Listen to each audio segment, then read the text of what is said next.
Okay, so this is lesson 1.6, a review on trigonometric functions. So first thing is a quick review of a very important formula here. This is arc length. So arc length is denoted as S and is simply taking the radius of the circle multiplied by theta, which is the angle. But keep in mind, angle has to be in radians. So it says 30 degrees, you must transform it into pi over 6 and then multiply that by the radius that is provided for you in the problem. Okay, so just make sure you keep that in mind.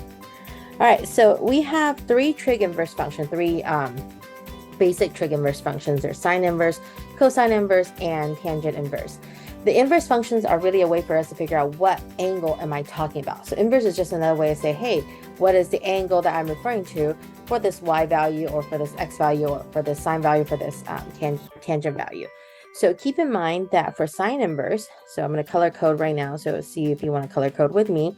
For sine inverse, we actually use quadrants 1 and 4. So sine inverse is here. This is sine inverse of x, all right? And if my sine inverse is referring to a positive value, then my angle is in quadrant 1.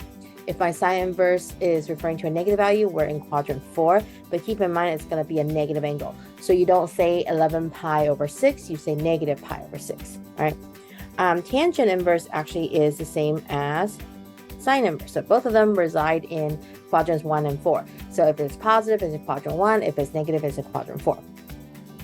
Cosine inverse is in quadrants 1 and 2. So this is for cosine inverse of x.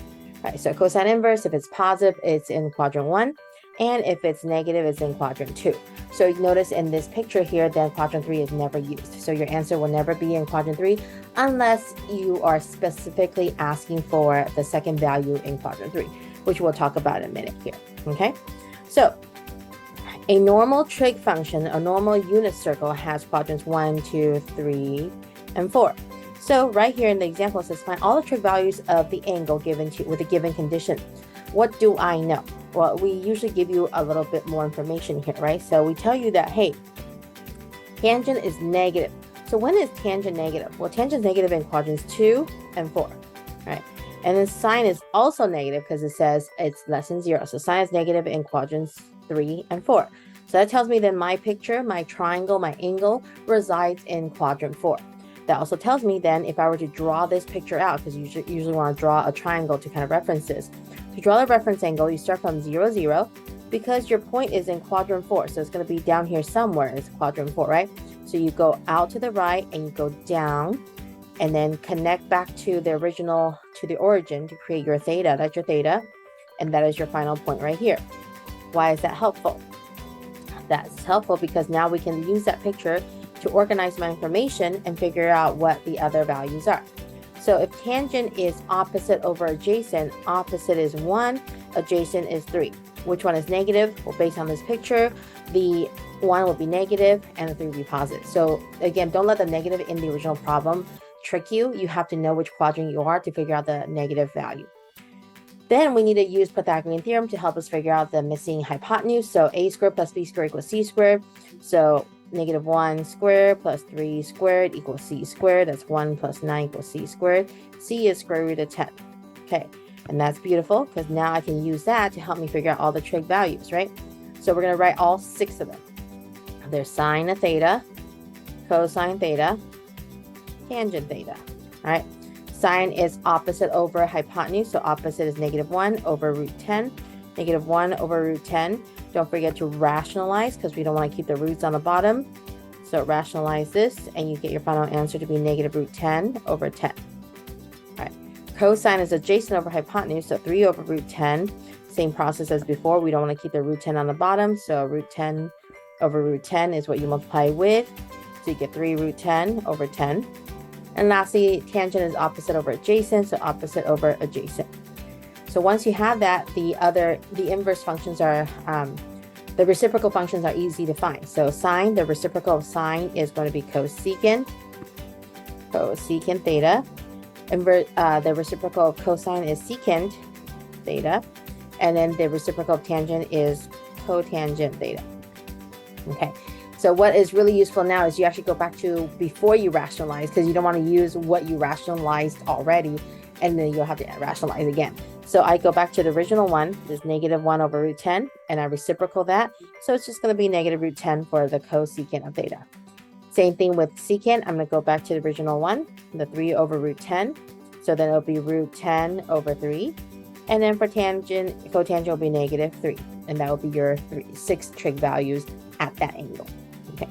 Now, they have to tell you, the problem has to tell you at least 2 trig functions for you to be able to pinpoint down which quadrant you're in. If they don't give you more information, you have 2 options of quadrants and you have multiple answers. You really don't want that many answers. All right. So sometimes they don't give you that much, right? So in the next example, it says find the values of the 6 trig functions, but now I'm giving you cosine inverse of -5 over 12. So because this time I'm using inverse here, it makes it much easier to pinpoint where I'm at. So because it's cosine inverse, I know I'm in quadrants 1 and 2. And because of this negative, I'm in quadrant 2. Okay, that established that my triangle should be drawn from the center to the left and then go up because it's quadrant 2 and then come back to the origin to find my theta. So that is my triangle I'm going to reference. Okay, all right, so now I'm going to look at my what's given to me here. Cosine is adjacent over hypotenuse. So adjacent over hypotenuse. Okay, so that tells me then adjacent, because of the way this triangle is positioned, this is going to be negative. And then don't let it fool you. This is not a Pythagorean theorem, Pythagorean triple. You have to use Pythagorean theorem to find that missing side there. So I'm going to use my Pythagorean theorem and say a squared plus b squared equals c squared. So 25 plus b squared equals 144. B squared, if you subtract 25, you get 119. B is square root of 119. And it's positive because the value is going up. The y value is going up, the opposite value, right? Okay, so now we have that. We're going to find our 6 trig functions. So sine, cosine, tangent, okay? All right, sine is opposite over hypotenuse, so root 119 over hypotenuse. Cosine's adjacent over hypotenuse, but Miss Chu, it's already given. Yes, so you go ahead and use that to check with what's given. We're the same, we're good. Okay, tangent is opposite over adjacent. Again, it doesn't matter where you put the negative. You can put it in the middle, you can put it on top, as long as there's only one. Now let's find the reciprocal function. So cosecant is 12 over root 119. And again, rationalize because we don't want to keep the roots on the bottom. So root 119 over root 119. We get a lovely answer of 12 root 119 over 119. Yeah, lovely. Okay, 119. So, all right, secant is -12 over 5. Cotangent is -5 over root 119. And again, you multiply, you rationalize root 119 over root 119 to get your final answer of -5 root 119 over 119. And those are your 6 trig functions. Okay, next let's review a bit more of the trig functions. So this is kind of like a general trig function. So replace this, right, with cosine, cotangent, secant, cosecant, any of those trig functions. So I'm using sine as an example because you really don't want me to write all 6 of them. All right, so we're trying to look at what are the different values doing to the original parent function. So what does A do to it? What does B do to it? What does C do to it? What does D do to it? So D, I start with D, that's the vertical shift. So D is a vertical shift. B is a number cycle in a 2 pi period. Now that is true for secant, cosecant, sine, and cosine. Tangent and cotangent has a period of pi. So you would actually need to use that. Use pi over b right here for tangent and cotangent. All right. And then there's a phase shift here. The phase shift is really C over B. Use this value to start your initial cycle, the initial point of your cycle. All right.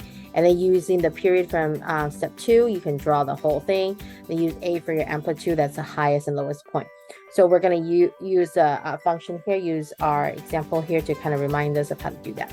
Now, these are your general basic functions. These are your parent functions. I'm showing you 2 full cycles in these parent functions in most cases. I'm showing you from -2 pi to 2 pi. So again, it's 2 cycles here for sine, 2 cycles for cosine, 2 cycles for secant, and 2 cycles for cosecant, right? But then tangent and cotangent, I'm actually showing you 4 cycles because I'm showing negative 2 pi to 2 pi. That's 4 pi's there. And their full cycle is only a period of pi. So I'm showing you 4 cycles instead of 2 cycles. Okay. All right. So let's take a look at what this function looks like. All right. So the sine function, pretty good. I am going to, first of all, look at my values here. I have a 3. That's my vertical shift. And my amplitude is 2. So that means the highest this graph will go is up 2 from 3 and down 2 from the 3. So I need at most highest value of 5 on the y-axis and a low value of 1. So that means, what does that tell me? That tells me I don't need to change much on my scale here. So 1, 2, 3, 4, 5 will be perfect. Okay. And then what about my x-axis? Well, I see this pi and 4. Remember, the phase shift is c over b. So if I look at it as c over b, or negative opposite c over b, you're going to have negative pi over 4. That's actually a very good hint of what to start my scale at. So maybe start each box at pi over 4, or every 2 boxes at pi over 4 because of the way this is set up. But we'll look more into it when we look at the phase shift. We can actually pause on that. Okay. So first thing it says, let's go ahead and put d down. So d is 3. That means my x-axis got moved up to 3.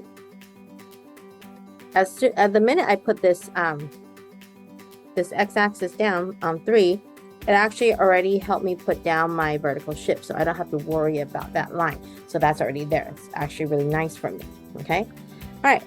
So there's a nice trick here. Maybe you've seen this from your trig teachers, maybe not, no big deal, but this is kind of a nice thing to use when you're graphing trig functions, especially when you have sine and cosine functions.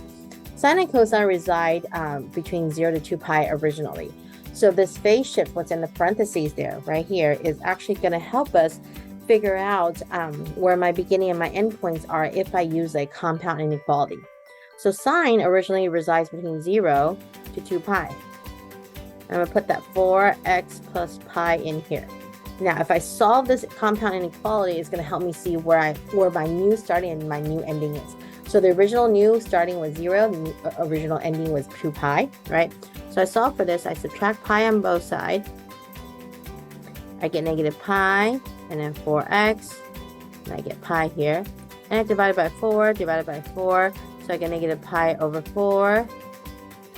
Pi over 4. So that tells me I'm starting my new cycle, this new sine function, from negative pi over 4 to pi over 4. So if you make one box pi over 4, and this is going to be pi over 4, your graph is going to be teeny tiny in here. So that's why I'm saying let's look at our phase shift first before I start graphing everything out. So what I would recommend is then go ahead and count every 2 boxes pi over 4. And that will be a little bit more helpful. So pi over 4, pi over 2, and then this is pi, 3 pi over 2. Now again, we could differ on our opinion in terms of what is the better scale for this. So as long as you have all the components, you can have a different scale than me, and your graph would be okay, right? All right, so negative pi over 4 to pi over 4. Now sine starts at 0 and goes up and come back down. So I know that I'm going to start this at negative pi over 4 and end this at pi over 4.